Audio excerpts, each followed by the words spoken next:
ไม่มีไฟช่วยกันร้องได้ไหมเพลงใหม่ตั้งปีนึงแล้วต้องช่วยร้องได้แล้วนะใหม่ One two ก็คนมันไม่มีไฟเป็นไงก็คนมันไม่มีใครให้บอกรักมีเพียงวันแค่นี้ก่อนในตอนเหงาทุกคืนอยากจะฟื้นคงตาให้นอนก็ไม่ไหวดังๆได้ยินไหมก็คนมันไม่มีใครแล้วสุดท้ายต้องนอนเหงาไปแค่เพียงผู้เดียวโอ้โอ้โอ้โอ้ไม่รู้มีใครแค่บ้างไหม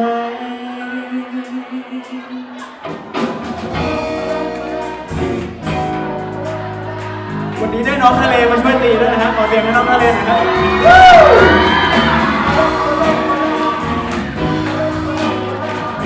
ซ้อมมาตอนซาวเช็คนะฮะแต่ดูตีเก่งมาก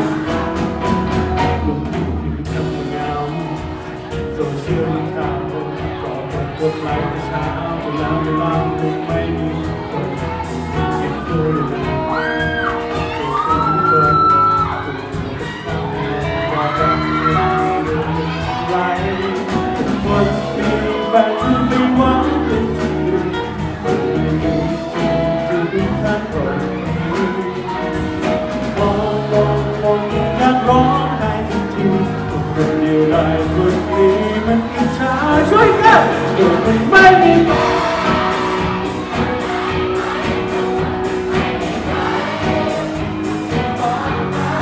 พียงมองกันก่อนในตอนเหงาทุกคืนอยากจะฟื้นคนตายนอนจนไม่ไหวคนมันไม่มีไฟจะยืนไหมคนมันไม่มีไฟและสุดท้ายเรานอนเหงาไปกันเพียงคนเดียวโอ้โอ้โอ้ไม่รู้มีใครแค่ไหม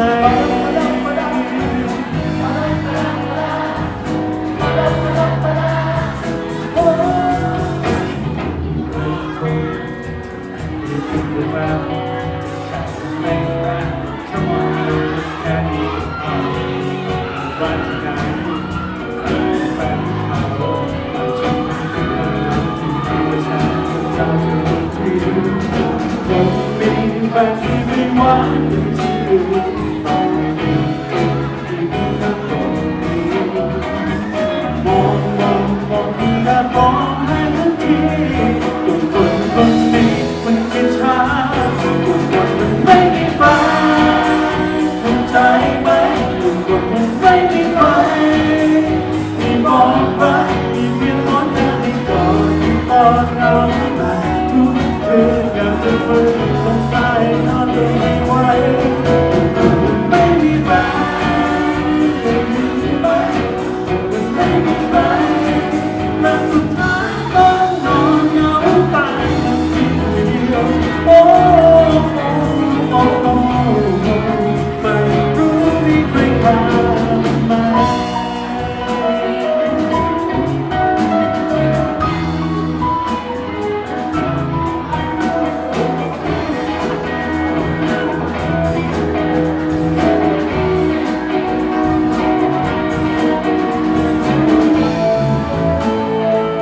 เราสุดท้ายช่วยกันนะฮะ One two one two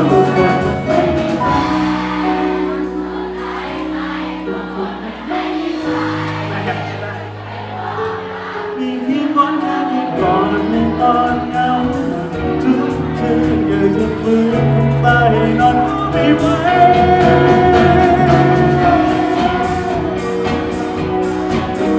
ไม่มีใคร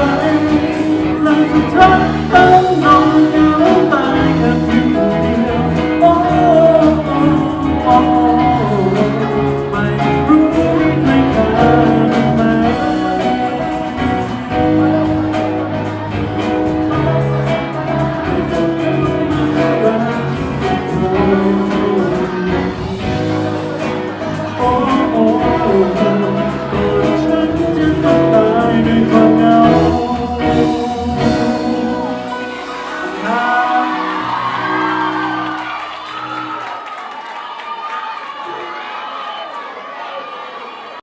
ขอเสียงให้พี่ทะเลหน่อยฮะ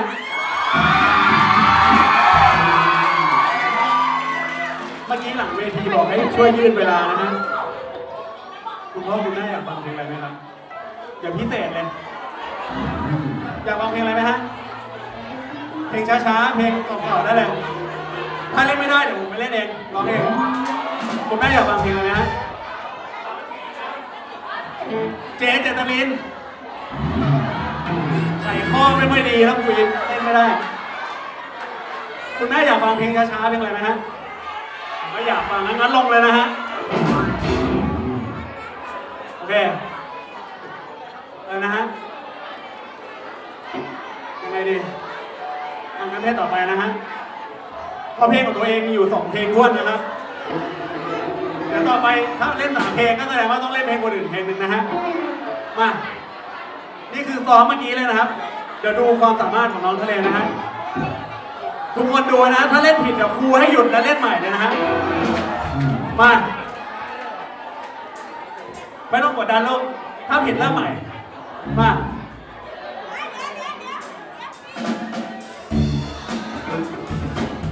ไปเถอะทำไมมันดูแบบไม่ค่อยมั่นใจกันเลยวะทีนี้ 1 2 3 5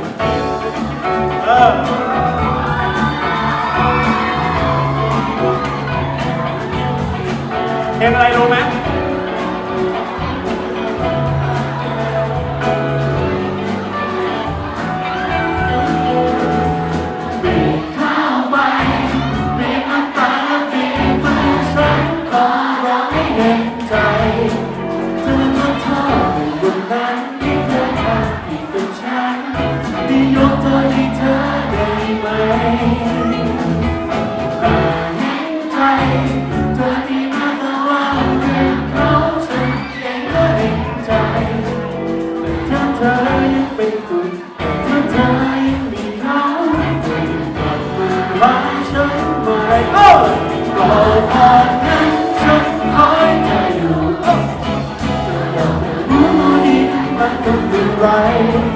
เธอต้องเลือกสิ่งที่ดีที่สุดของตัวเองไว้และเธอต้องเลือกเขาไงจำได้ไหมที่รักเฮ้ยไม่เหมือนที่คุยกันไว้บอกว่าเธอไม่มีเขาไม่มีวันกลับมาเฮ้ยเธอต้องรักตัวเองดีกว่าเสียเวลาเพราะอะไรเธอไม่มีวันได้เลย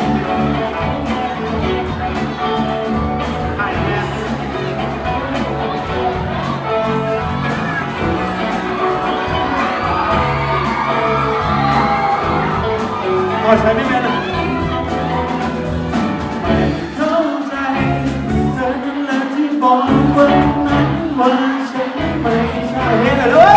เราไม่รู้จะแต่หรือว่าฟ้าที่เธอหลอกที่มาคอยฉันกลับไปโอ้ก็ตอนนั้นฉันคอยเธอเธอบอกเธอรู้ว่าดีมันทำอะไรเธอต้องเลือกสิ่งที่ดีที่สุดตัวเองไว้แล้วเธอต้องเลือกเขาไงยังจำได้ไหมที่รักเอาไว้เป็นเรื่องที่คุยกันไว้บอกว่าเธอต้องเลือกเขาไม่มีวันกลับมาไม่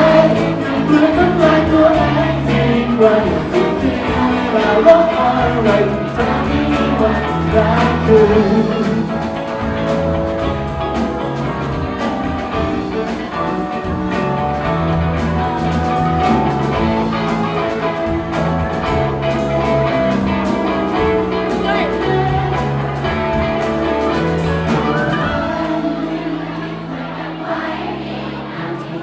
เธอไม่เลือกเขาไม่มีวันกลับมาเอาไว้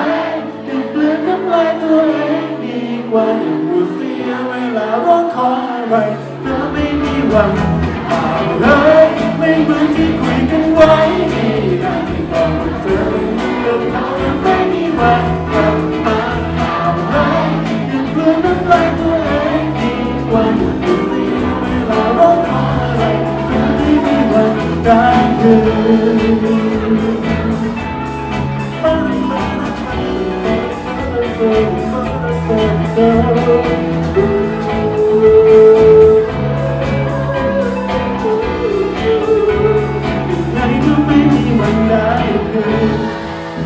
ว้จบเรื่องสุดยอดขอเสียงปรบมือให้นะเรียนก็เก่งถ่ายรูปก็เก่งเล่นดนตรีเก่ง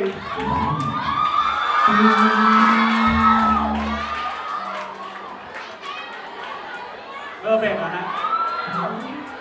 เพลงสุดท้ายแล้วเวลาเหลือบ้างคะแนนเล่นเพลงอะไรเป็นบ้างเล่นได้ทุกเพลงเลยเพลงสุดท้ายนะฮะ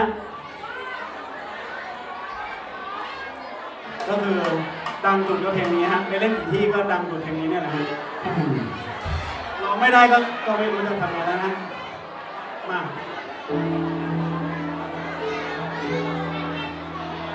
ช้าๆนะเป็นครั้งแรกที่รักเป็นครั้งแรกที่ไม่สนแต่ได้รักเธอต่อไปขอทำอย่างไรวันเลยเป็นครั้งแรกที่รักใครไปโดยไม่ต้องคิดไม่สนว่าตอนสุดท้ายคนหนึ่งจะทุกข์หรือดี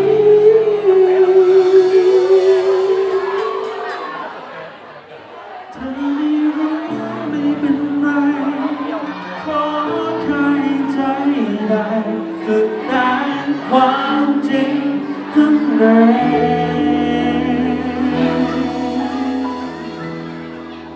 ที่ฉันมีต่อเธอ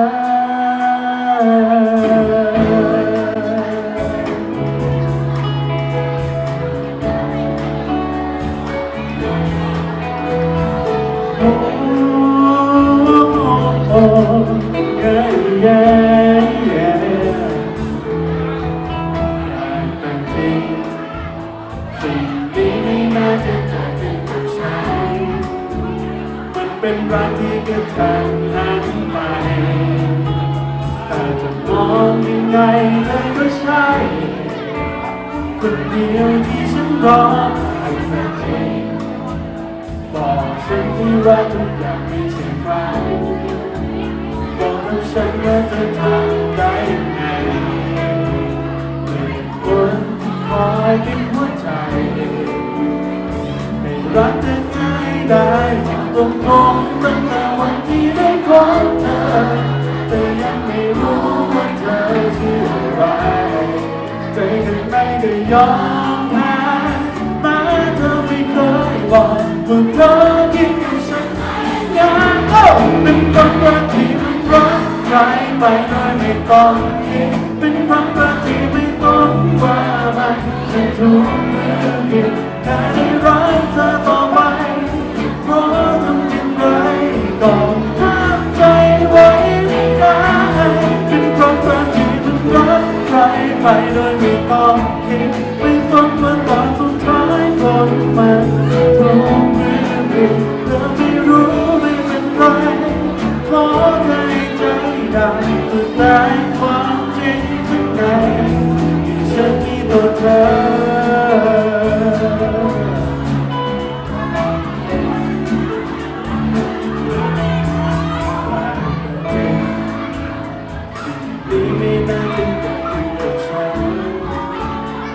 เป็นเพราะฟ้าที่บนหรือใครส่งเธอลงมาบนหัวใจรักสักทีบอกตรงตั้งแต่วันที่ได้พบเธอแต่ยังไม่รู้ว่าเธอชื่ออะไรใจข้างในก็ยอมแพ้แต่เธอไม่เคยบอกว่าเธอคิดถึงฉันเป็นคนรักที่มันรักใครไปโดยไม่ต้องคิดเป็นความรักที่ไม่สนว่ามันจะถูกหรือผิดแค่ได้รักเธอต่อไปเพราะทำอย่างไรก็ห้ามใจไว้ไม่ได้เป็นความรักที่มันรักใคร ไปโดยไม่ต้องคิดไม่ฝันมาตอนสุดท้ายคนมันถูกหรือผิดเธอไม่รู้ไม่เป็นไรขอเป็นใจได้เมื่อได้ความจริงข้างในฉันมีต่อเธอโทรศัพท์ขึ้นมาเปิดแฟนอยู่แล้วหยิบโทรศัพท์มาหยิบโทรศัพท์ไม่มีเลยเหรอหน้าโทรศัพท์หยิบโทรศัพท์รอบสุดท้ายนะเดี๋ยวลงมานะเธอเป็นคนรักที่มันรักเป็นคนรักที่ไม่ต้องแค่ได้รักเธอต่อไปเพราะทำอย่างไรก่อนมันรักที่มันรักไม่ต้องมาตอบสุดท้ายเธอไม่รู้ไม่เป็นไรขอแค่ใจได้หนึ่งรอบ2 1 2เป็นความรักที่มันรักใครไปโดยไม่ต้องคิดไม่สนว่าก่อนสุดท้ายคนมันจะรู้ไม่รู้ไม่เป็นไรขอแค่ใจได้เมื่อได้ความจริงข้างใน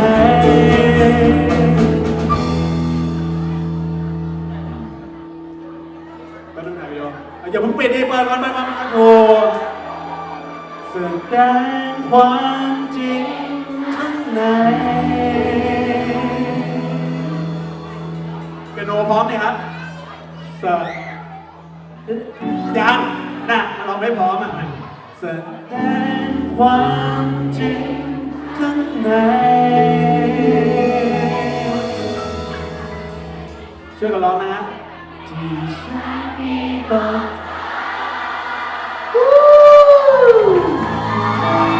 ได้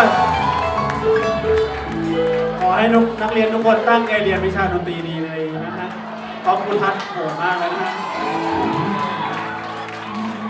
เมื่อกี้ใครร้องเพี้ยนที่คุณทัศน์ได้ยินเลยนะ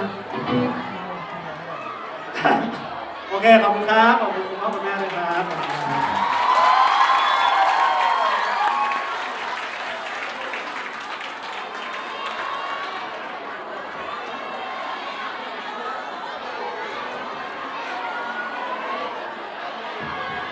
ขอเสียงปรบมือให้คุณพลอยดังๆอีกครั้งนะครับ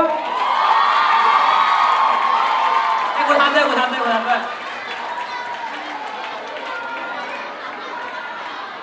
เราจริงๆแล้วก็ไม่มีอะไรที่จะถามนะเพราะว่าก็เจอหน้ากันทุกวันอยู่แล้วนะแต่ว่าเขาให้สคริปต์มาก็ต้องทำตามนะครับปิดได้ขอเชิญสมาชิกวง POV มายืนเรียงกัน